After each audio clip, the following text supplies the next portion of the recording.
up, John? You staring at dirt for fun? Kinda. I just planted some flowers and I've heard that vegetation grows faster when it listens to music.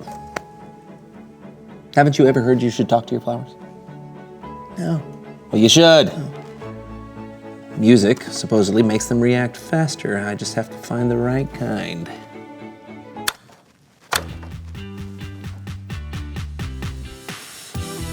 No, nothing there.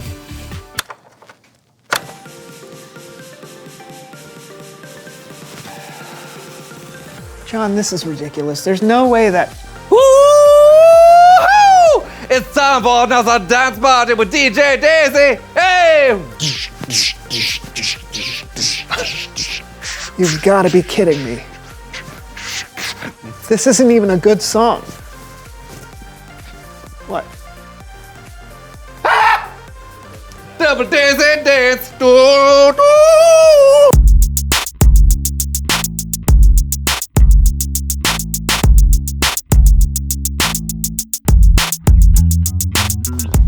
Hello, everyone. I'm John. And I'm your host, Brandon. And this is the This is the Green Garden Call-In Hour, where we're taking your calls and giving you advice on how to make your garden beautiful and verdant. Caller, go ahead. Hi, Brandon. Big fan. What's going on right now? I'm trying to make sure my succulents stay healthy during the upcoming summer months. Do you have any advice on watering frequency? Thanks so much. Love the show. Hey, caller, thanks so much for calling in. My thoughts are that all plants need water, so go ahead and water them all the time, every day, as much as possible. That's terrible advice. And never mind, don't water them, ever. They're smart plants. They'll figure it out. Next caller. Hey, Brandon, long-time listener, first-time caller. I'm trying to plant a blueberry bush, but I don't really know much about soil pH. Is that okay? Why not? As we all know, pH stands for plant hands, which blueberry bushes don't have, so you should be fine. Brandon! We've got to go to commercial break, but we'll be back soon with more insights and tips. You know nothing about gardening. I know! I ended up hosting this radio show somehow, and I still have no idea what I'm doing. How long have you been hosting this show? I don't know, 7 years? 7. Look, How did you there's get no this show? time for this, John! I need help! Could we possibly bring on someone who knows stuff? Okay, sure. Please welcome someone who knows stuff.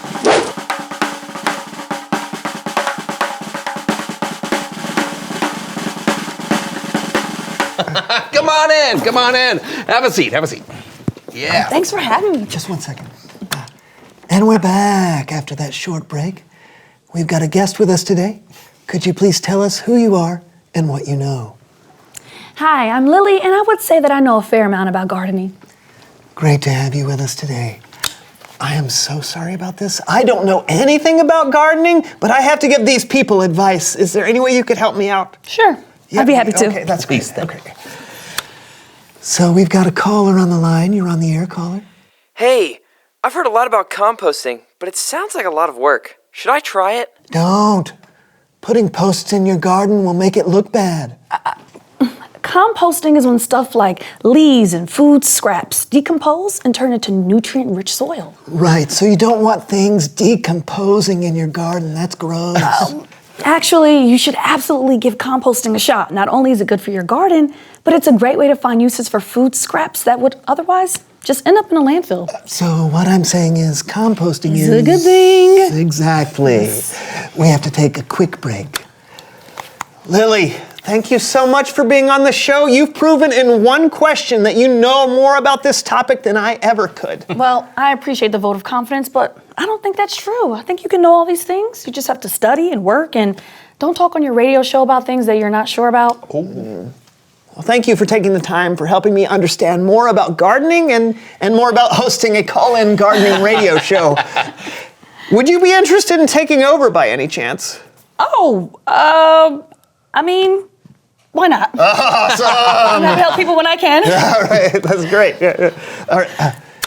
Thanks for tuning into the show today, everyone. This is your host, Brandon, signing off. And this is your new host, Lily, signing on. So when it comes to composting, you want to make sure that your soil is nutrient-filled. You also want to make sure that... Hey, thank goodness Lily was here. I know, right? But I still think posts make for an unsightly garden. No. We're not talking about... Didn't you just listen to... Never mind. It's Bible story time with Kellen.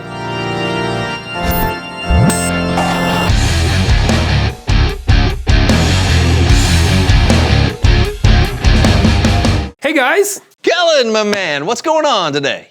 Today we're going to be talking about a story from the book of Luke, where two men happen to be... I know this song.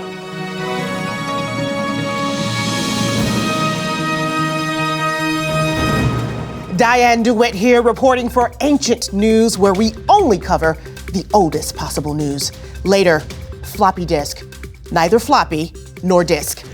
But first, since the crucifixion of Jesus, we've heard reports of some incredible things. Some eyewitnesses have even said they've seen Jesus alive.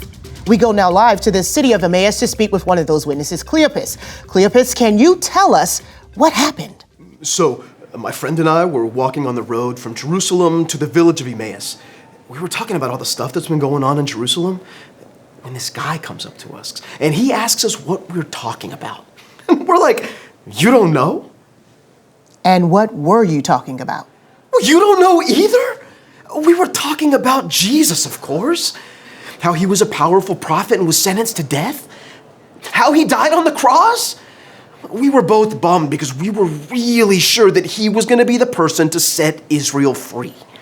But Jesus was crucified and put in a tomb. That's what I'm saying. 3 days ago that was. But that's not all. Today, some friends of ours went to Jesus' tomb and didn't find his body. They saw angels who told them that Jesus was alive. Amazing. Yeah. And you told all of this to the man who came up to you on the road? Yeah. And get this. He said we were being foolish. He said, and I remember this exactly, he said, how long it takes you to believe all the prophets said. Didn't the Messiah have to suffer these things and then receive his glory? And what did that mean? We weren't sure either. So this guy explained. He went through the scriptures, starting all the way back with Moses and the prophets, all of it.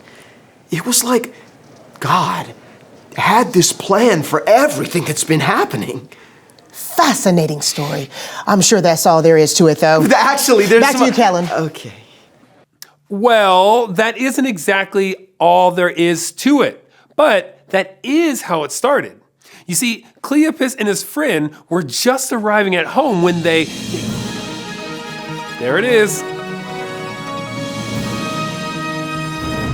We're back with more Ancient News. Later, silly bands can actually be used as rubber bands. Maybe they're not so silly after all. But first, breaking news on the story we just left. We have here the friend who was walking with Cleopas on the road to Emmaus. That's right. My name is... No time for that. This is breaking news. Last we heard, you were on your way to Emmaus when a stranger walking with you explained everything that had been going on. Right.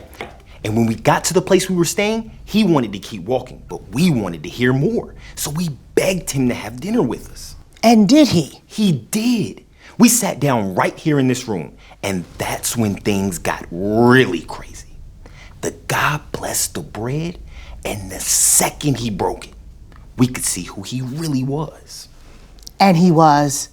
Jesus. Shocking. Yeah, he was alive just like our friends had been saying. And then, just like that, he disappeared. So Jesus himself had been walking with you that whole day? The entire time. But after he vanished from dinner, Cleopas and I booked it back to Jerusalem because we had to tell the disciples what we saw. I'm being told we have one of Jesus' disciples, Simon. Simon, is all this true? Is Jesus alive? Yes. Absolutely fascinating. Jesus of Nazareth, once dead, now alive again. And still taking the time to help people understand why he's here. Incredible.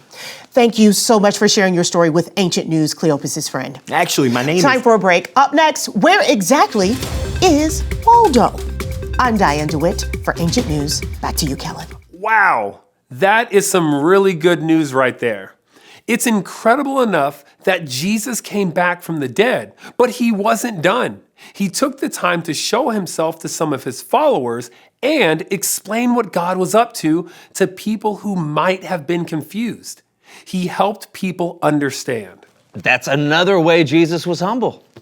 Yep, and it's a way for us to show humility too. When we understand something and someone else doesn't, we can be patient with them and help them learn. Like you do for us, Kellen. Yeah, right. And like Lily did for you and your radio show. Oh, yeah. Hey, thanks for the story, Kellen. No problem. I'll see you next time.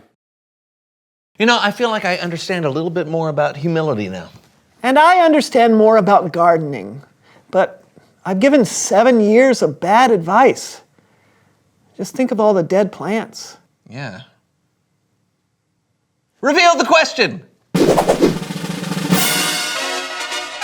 Oh, hey, great. Today's question is, when has someone helped you understand something? Yeah, every day of my life. Yeah. I mean, there's so much stuff going on all the time. Oh, like kids can explain to me how to install apps on my phone. Mm-hmm. Oh, I just learned from a podcast yesterday why you should never eat undercooked chicken. Oh, no, that's good for you. It's chicken sushi, they call it. But no, you know sushi. Nothing about cooking either, do you? No, I don't. Okay, that's all we got this week. We'll help you understand. We'll help you understand some stuff again next week, we hope. Yeah, until then, I'm John. And I'm Brandon. And this was the So-and-So Show. See you soon. See you soon. Do not eat undercooked chicken or raw chicken. Don't eat any of it. Are you sure? I am 100% positive. All right.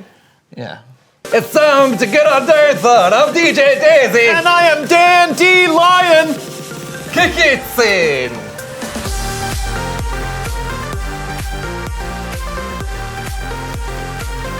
Yeah, I feel the beats. I think there's some beats growing in the soil.